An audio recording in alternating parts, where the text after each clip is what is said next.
My motivation is seeing other people, right, have, there's that saying, like, think outside the box. They say things like that. Right. I want them to think like there's no box, right? And I also want them to know that my joy is that I think I'm an example. There's a lot of people who become successful in what they do in their profession, but they don't know how to teach other people how to get there, right? And I always tell people, listen, would you please stop taking constructive criticism from people who haven't ever constructed anything, right? Because there's too many people in social media today.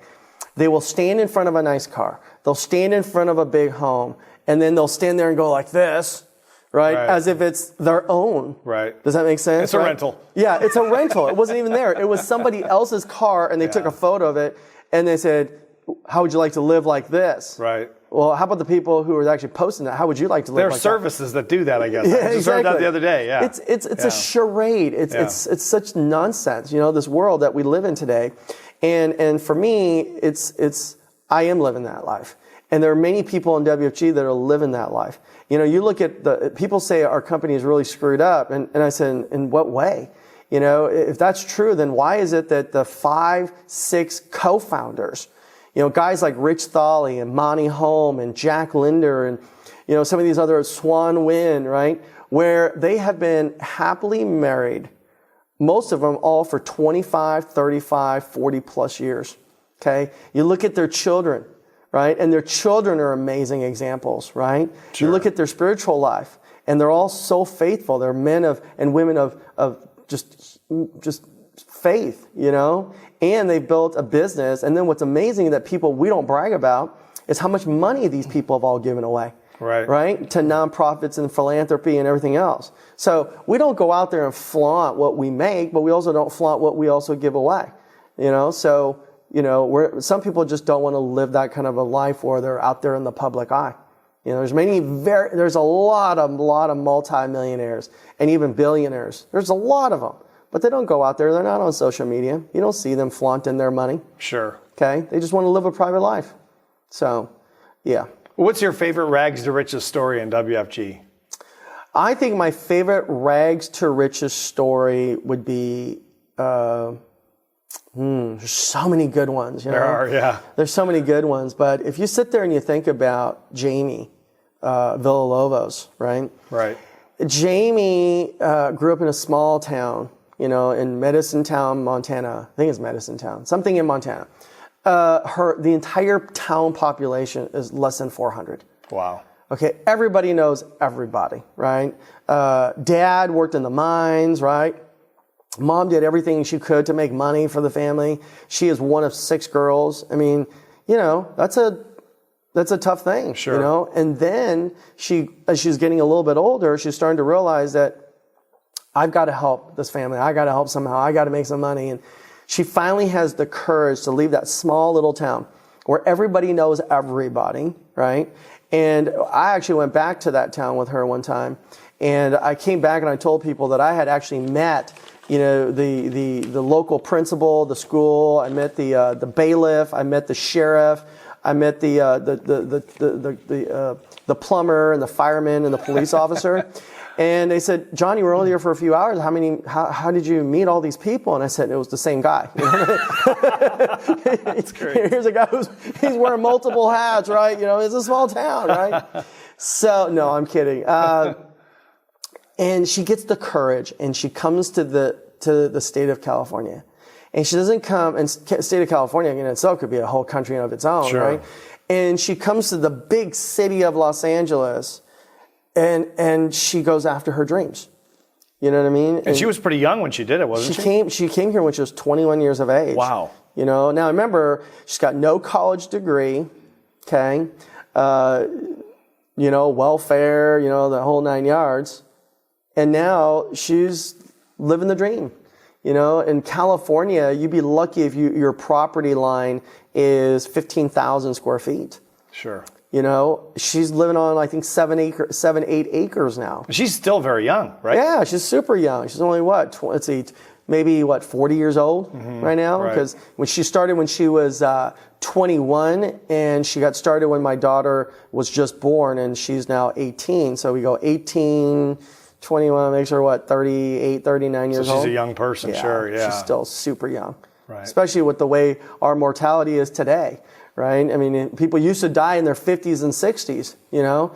Today, I mean, we've got, almost 100,000 people now in this country that are now living off of Social Security over the age of 100, Sure. And that number is going to increase faster and faster with modern medicine and modern medical technology, right, that people live longer. So if she's only been doing this for, 30, 40 years, she might have 2 more lifetimes ahead of her. That's right, yeah.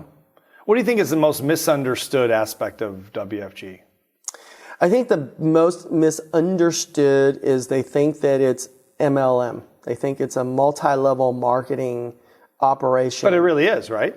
No, it's not. It's not multi-level. We have some people right now that don't do meetings every week. Okay, they have not recruited a single person, and they're making multiple 6 figures, right?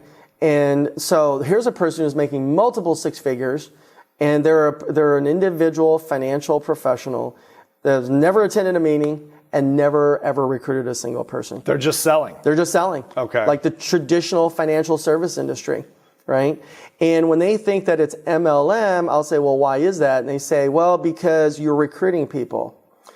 Well, so to me, there's a difference between a broker-agent relationship or a principal-agent relationship versus having a true multi-level marketing. I think other companies that are out there that are true MLM companies, they have, number one, a product that you have to purchase. There's a bunch of inventory you have to buy, right? We don't have an inventory. You don't have to buy anything as an associate with WFG, correct? Is that correct? Yeah. Okay. So when you first start, other companies say you have to buy this kit to start your business.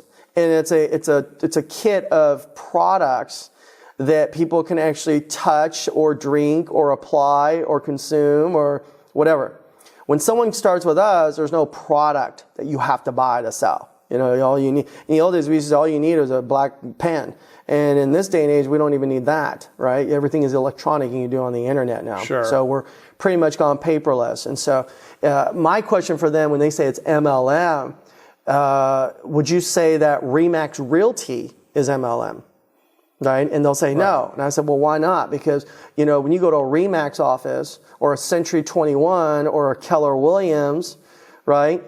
Or a Merrill Lynch or a Morgan Stanley or a New York Life or a, Northwestern Mutual, all these companies have one broker in there or what they call a principal, and they hire all their agents and there's a split.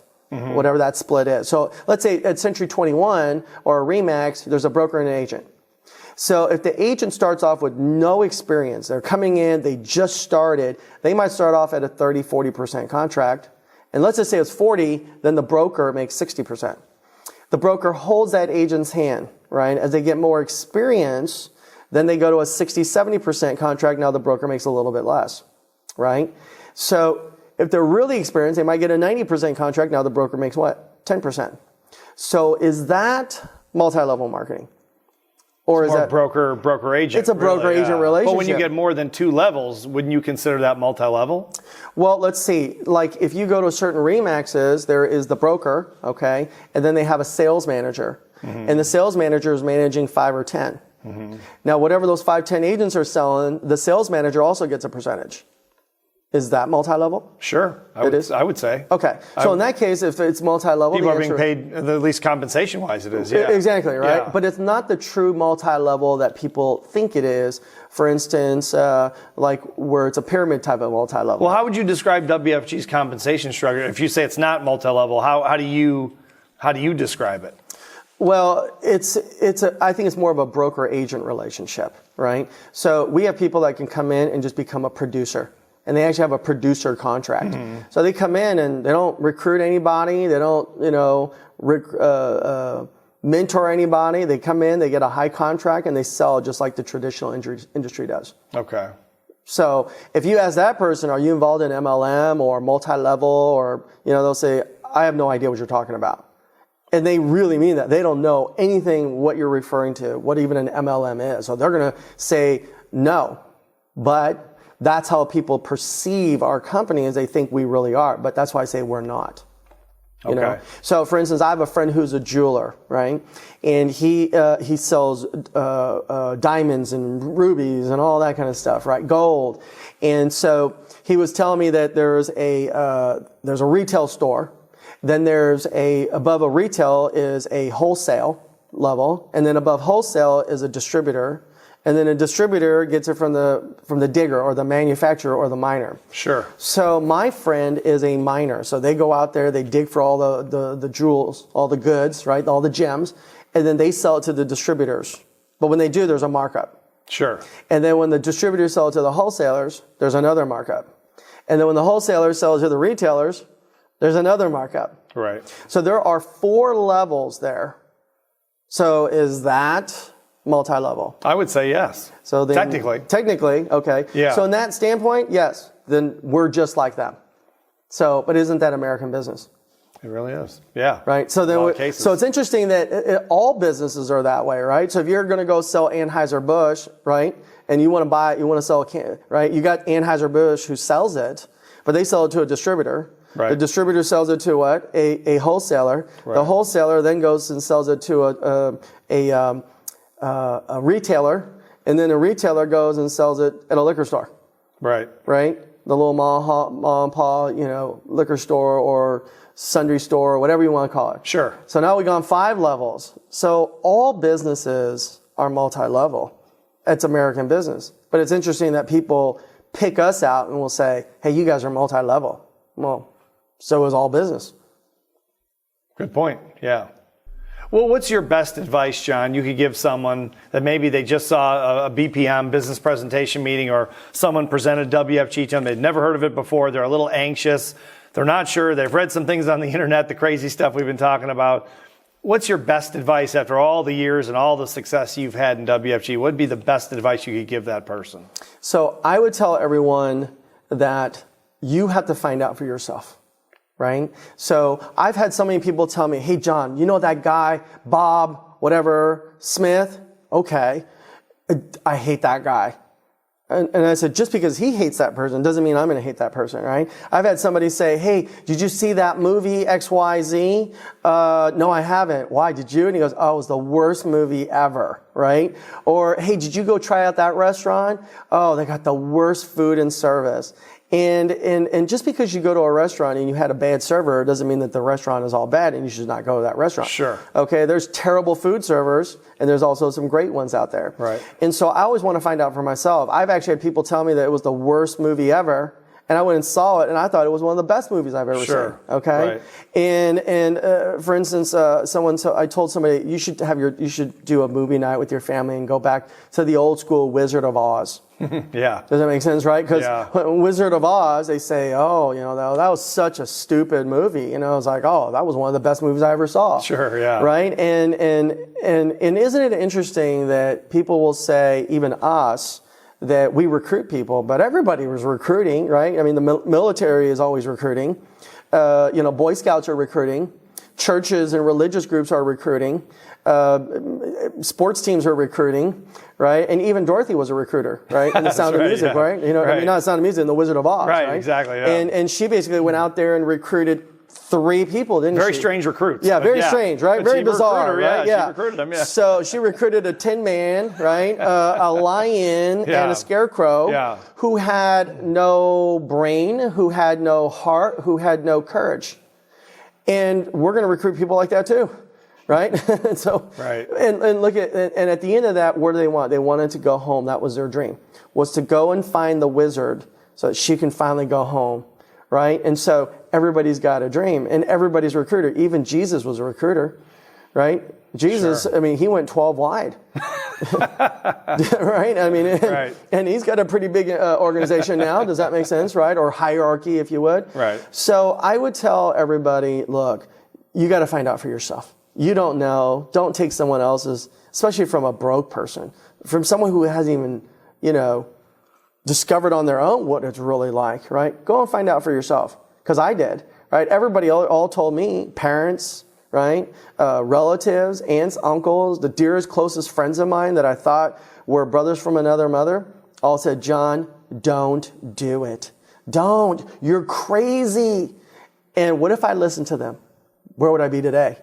You know where I'd be? The same place they all are right now when I started this thing 25 years ago.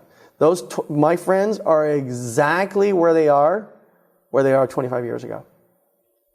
Same thing. Sure. Is there one question that I didn't ask you that you wish I would have asked you? The one question, maybe some advice for, again, this person that's considering doing this?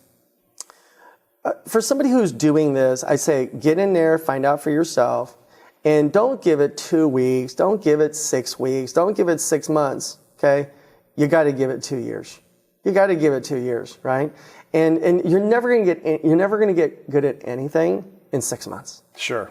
Right? You're not going to get it. Have you ever heard of a pianist who they're just amazing in 2 weeks? No. Or 2 months or 6 months, right? Right. You can sit there and you can read about like golfing, right? People say to me, I love golf. I love golf, right? And I was like, what's so great about golf? And, and then they would say how hard it was. I'm like, how hard could it possibly be?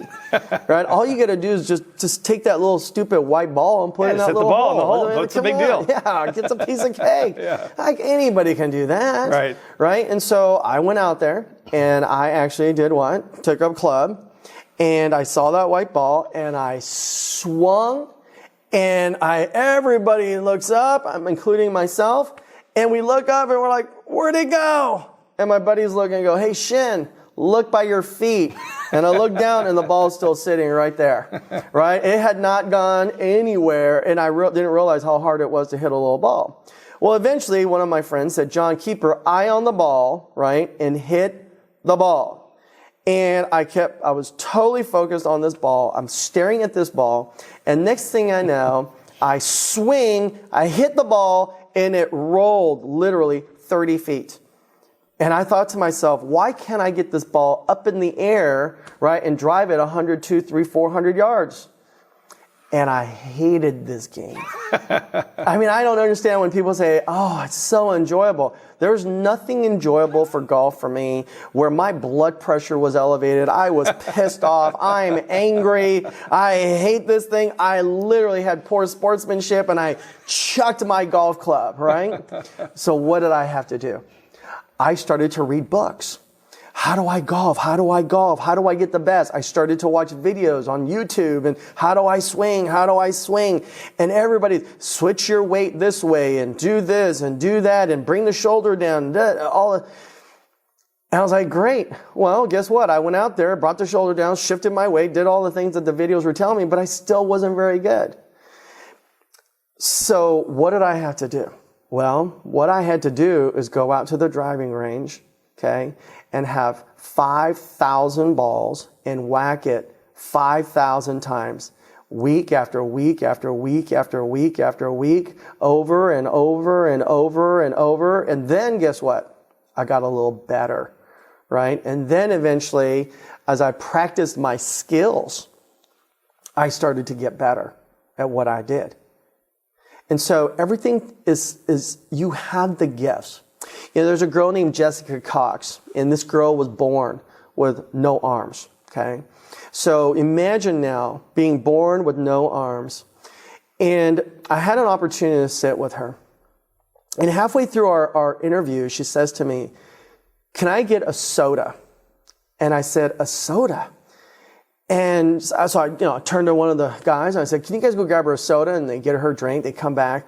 And we had a table, and they come and take this can and they put it right in front of her at the table. And the first thing I said to myself, my inside voice said, how inconsiderate was it for this guy to take this can of soda and put it in front of her when he knows that she doesn't have any arms? And so I leaned over and I said, well, Jessica, let me get that for you. And she says, oh, no, I got it. And I thought to myself, she's got this? How is she going to open up this can without what? Her arms. And all of a sudden, I noticed that she takes the can of Coke. Her foot comes out from underneath the table. And the other foot comes out. She takes the can, leans it, and takes her toes over there, and she cracks it open. Wow. She leans it over. She takes it up with her toe. She brings it up, and she begins to drink her Coke. And she put it down, and then the feet goes underneath. And at that moment, I went, oh my gosh. Like, she did it so easily. And so after that, I went home. And I thought, you know what? If she can do it, I can do it. Does that make sense, right? Yeah, so I put a can of Coke. That's right. Yeah, I put a can of Coke in there. Man, I'm going to do this, right? Yeah. I don't need my arms. I can do this with my feet, just like Jessica did. Right. And so I went underneath that table, and I went and brought up my leg, and I managed to get my leg up on that table. Does that make sense? And when I did that, my lower back started cramping up. And I was like, oh my God, help me. I was screaming. Everybody, my kids, Arlene, my wife, she comes over. Everybody's like, is everything okay? And I'm like, help me. I said, get my leg off the table. And my daughter's like, Dad, what are you doing with your leg on the table in the first place? It's a long story. Just get it off. My back is cramping up. And so they finally get my leg. They're massaging my lower back. So my wife was going to call 911. She thought I had dislocated my back. And at that moment, what I had realized is that I have the muscles that she has. We have the same muscles. The difference is that she learned how to exercise those muscles her whole life. And I have yet to even know I had those muscles. And so here's the thing is I tell people, you've got the muscles to be successful in everything. In anything that you desire to do, you have the muscles. But you have to learn how to use those muscles. There's no shortage of resources out there. There isn't. It's just a matter of, are you resourceful? Or do you take those resources and apply them, right? And use them in your life? Because there's no question in my mind, without reservation, without even a single ounce of doubt in my soul, that I could take anyone, teach them a few things. And if they apply those few things, then they'll be successful in all areas of their life, right? Not just financially, but all areas of their life, right? And really, truly see that they could live this very fruitful life, because think about, and the thing is that people, our country today, we spend so much money on fixing the things that we don't. The things that we see. Like we fix everything on the outside. Think of that. There's $1 billion industry, right? People are fixing everything on the outside. And it's like having a tree and you have fruits on it. If you want to have more fruits, what do we got to do to the fruit? Or to the tree, right? We need to water it. We need to fertilize it. Sure. It needs more sun. And ultimately, all that is going down into the things that we don't see, which is under the ground, which is the roots, right? And those roots is is processing the water. The roots are what's taking in the food, the nutrients of the fertilizer. The roots are what's taking in the sun and giving life on the outside, okay? And this is why I tell people, stop spending so much money on the outside. Because you can spend millions of dollars on your outside, but you're still the same person on the inside. You got to focus what's on the inside. If you're pretty on the inside, you're pretty on the outside. If you've got confidence on the inside, you got confidence on the outside, right? And everything is about what you work on the inside, the things that you don't see. So when people begin to manage these 6 inches here, then they can do anything they want, whether it's WFG or whether they go out there and do any other business. So thanks, John, for coming. We appreciate it. Yes, absolutely. absolutely. And thank you for watching. I'm Steve Siebold. See you next time.